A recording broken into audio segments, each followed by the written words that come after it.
Hola, hola, ¿qué tal? ¿Cómo están, mis queridos ungidos? Muy buenos días. Bueno, pues estamos hoy a 16 de enero del 2022 y ahí como no queriendo, pues ya nos echamos la primera quincena de este año. Espero que les haya ido bien esta quincena, a todos los que cobran por quincena. Y bueno, en este arranque de año, ¿qué está pasando? Noto en general mucha agitación, mucha incertidumbre. Eh, Quiero decirles que en lo personal, pues no soy muy afecto a ver noticias, definitivamente. Y, pero aún así, de una u otra forma, uno se va enterando de lo que está pasando en el mundo. Y justamente en el transcurso de la semana estaba medio escuchando por ahí una entrevista que me pareció muy sensacionalista y alarmista por parte de Televisa, que circuló mucho por ahí por las redes. El caso es que con este tipo de información, en lugar de ayudar, bueno, realmente perjudica. Y mucha gente desafortunadamente lo toma muy a la ligera y finalmente se preocupan mucho más que ocuparse por lo que va a suceder en las próximas semanas, son los próximos meses y sobre todo con este tema que estamos viviendo de la pandemia. En general, somos muy dados a tratar de alguna manera de saber qué va a suceder. Y precisamente en esta reflexión, vamos a hablar acerca del futuro. Y para ello me voy a basar en los libros de Segunda de Tesalonicenses capítulo 1 y Jeremías capítulos 27 al 29. Actualmente existen personas conocidas como futurólogos. Eh, Ellos se encargan de hacer predicciones acerca, desde luego, del futuro. Una de esas predicciones, estaba leyendo, sostiene que algunos bebés que están naciendo actualmente van seguramente a vivir hasta 150 años. Quién sabe, ¿no? O sea, están previendo eso. Y por ahí también leía que hay una revista gringa llamada Wired. Esta revista creo que salió por ahí de los 90, apareció por ahí de los 90. Perdón,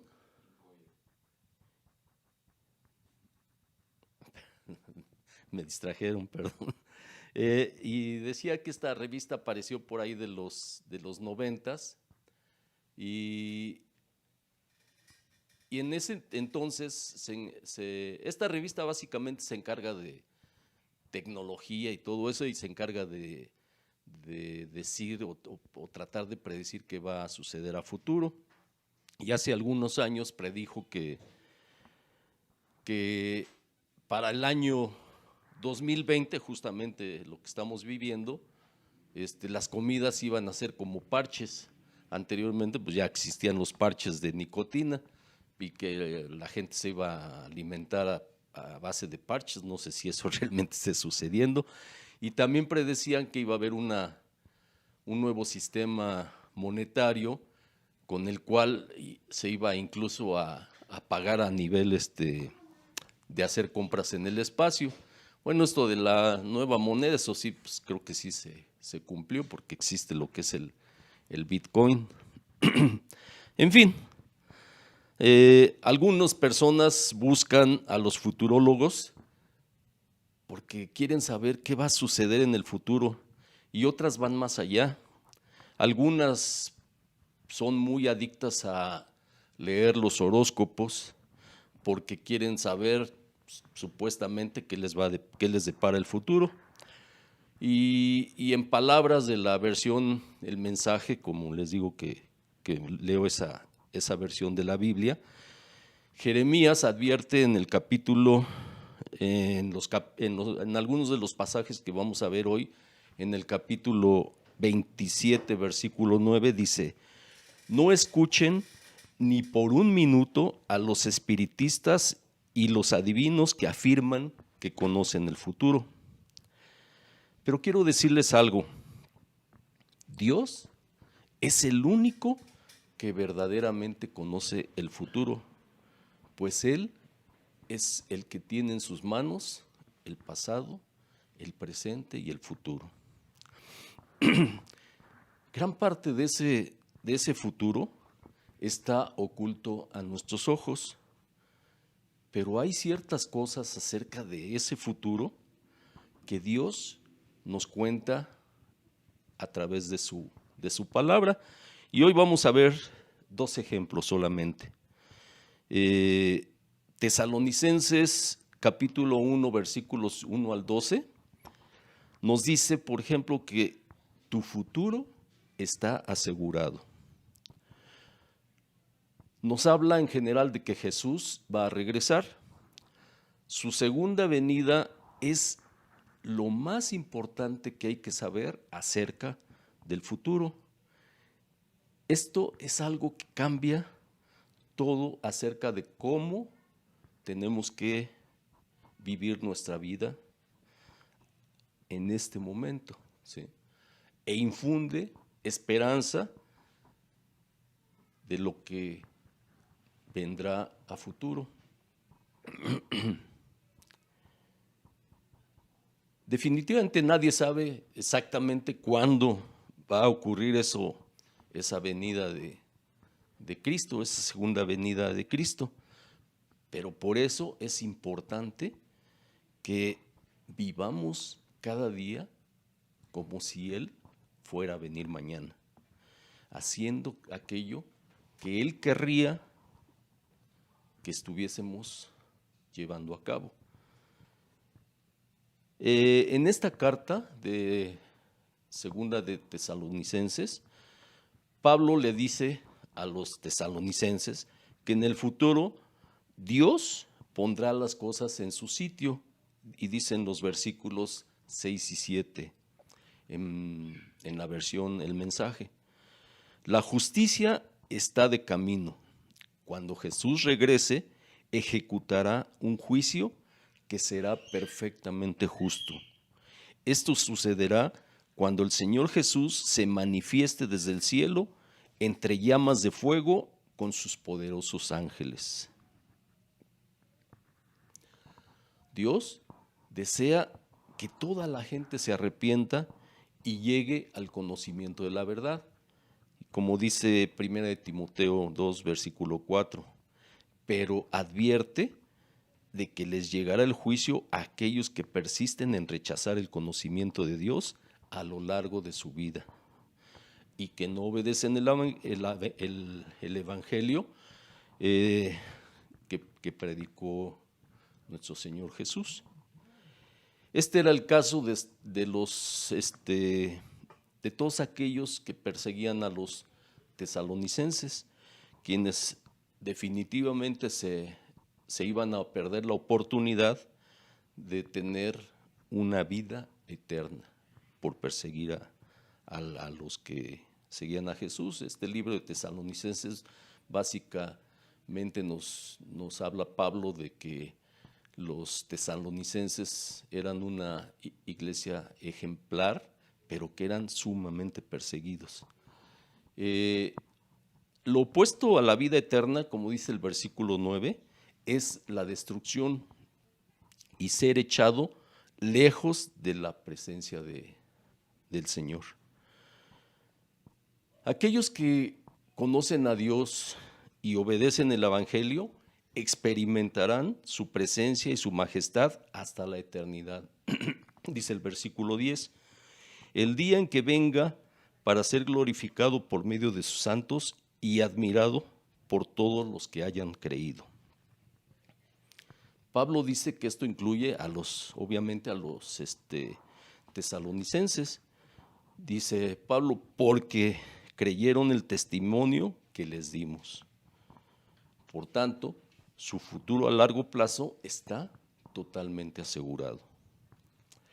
Y en lo que respecta al futuro a corto plazo, Pablo dice en el versículo 11, oramos constantemente por ustedes para que nuestro Dios los considere dignos del llamamiento que les ha hecho y por su poder perfeccione toda disposición al bien y toda obra que realicen por la fe. Y el segundo ejemplo que tenemos hoy es Jeremías capítulo 27 de los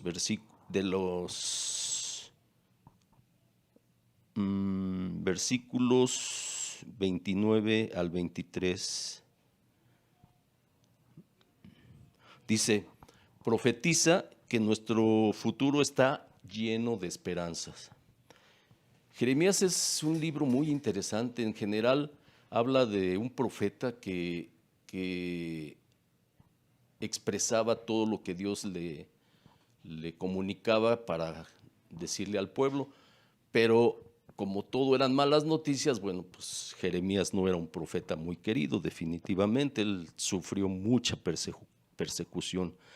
Y en estos pasajes, pero estos pasajes de Jeremías, estos que vamos a leer, contienen una de las promesas de Dios más maravillosas y más citadas sobre los planes del futuro para nuestras vidas. En tiempos de Jeremías había muchos falsos profetas, como Hananías, como comenta los versículos. Hananías era un verdadero profeta. No, Jeremías fue un verdadero profeta que escuchó y dijo las palabras de Dios. O sea, y como dice en el versículo 28, en el capítulo 28, versículo 9, un profeta que anuncia paz se le reconoce como profeta verdaderamente enviado por el Señor, solo si se cumplen sus palabras. Pero en el versículo 15 dice, las predicciones de Hananías no se cumplieron porque el Señor no lo había enviado, o sea, no era palabra de Dios y obviamente no se iban a cumplir. Actualmente también tenemos muchos falsos profetas, así que cuidado con lo que te predicen. Las profecías de Jeremías definitivamente sí que se cumplieron. El pueblo de Dios, una de sus profecías fue que el pueblo de Dios iba a sufrir exilio, y esto pues se cumplió. Pero sin embargo, a pesar de ser un pueblo rebelde y desobediente, aún así Dios, a través del profeta Jeremías, hace una de las más maravillosas promesas para su pueblo y desde luego para todos nosotros. Dios promete que el exilio terminará en el capítulo 29, versículo 10. Dice, cuando a Babilonia se le haya cumplido los 70 años, yo los visitaré y haré honor a mi promesa en favor de ustedes y los haré volver a este lugar.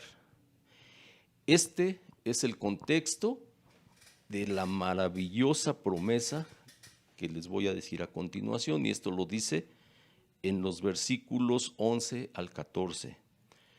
Porque yo sé muy bien los planes que tengo para ustedes, planes de bienestar y no de calamidad, a fin de darles un futuro y una esperanza. Entonces ustedes me invocarán y vendrán a suplicarme y yo los escucharé. Me buscarán y me encontrarán cuando me busquen de todo corazón. Me dejaré encontrar. Dios tiene planes buenos y perfectos para ti y para mí. No son planes para que fallemos o seamos derrotados definitivamente, sino que para que prosperemos. No son planes regulares o mediocres, sino que son, como dice Romanos capítulo 12, versículo 2, buenos, agradables y perfectos. Pero hay algo, Dios no forzará sus planes para ti y para mí. Él necesita nuestra cooperación. Si quieres que sus planes se cumplan en tu vida, tienes que buscarlo.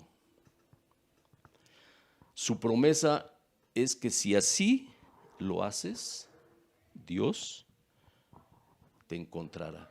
Eso, como lo vimos anteriormente, lo dice en Jeremías capítulo 29, versículos 13 y 14. Al pasar tiempo con Jesús, te volverás como Él y te conducirá hacia sus buenos planes. En resumen, hermanas, hermanos, el futuro, no temas al futuro. El futuro es cierto.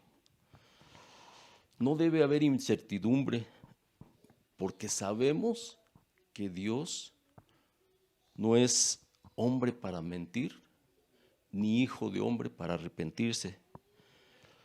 Pero, pues como aprendimos anteriormente, debemos poner nuestra parte. No te quedes sentado simplemente esperando que Jesús regrese. Dios tiene buena voluntad para tu vida.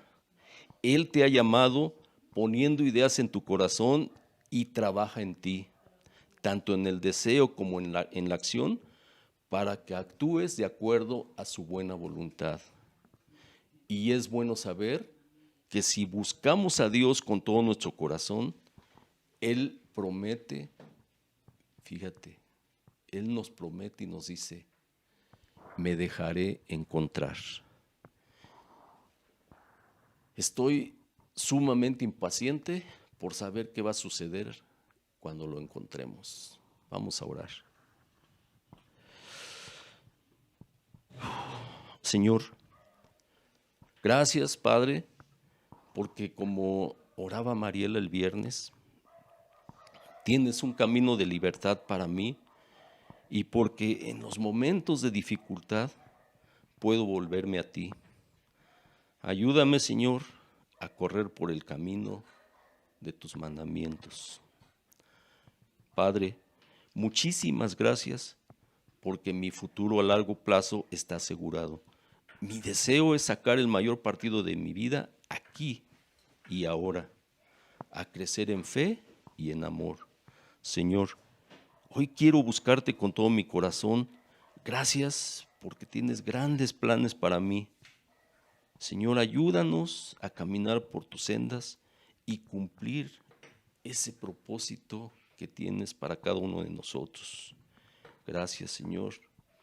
Alabamos tu nombre, Padre, en el nombre de Cristo Jesús. Amén, amén y amén. Bueno, esta fue nuestra reflexión de hoy. Hacemos una breve pausa y continuamos. Nos vemos dentro de 8 días.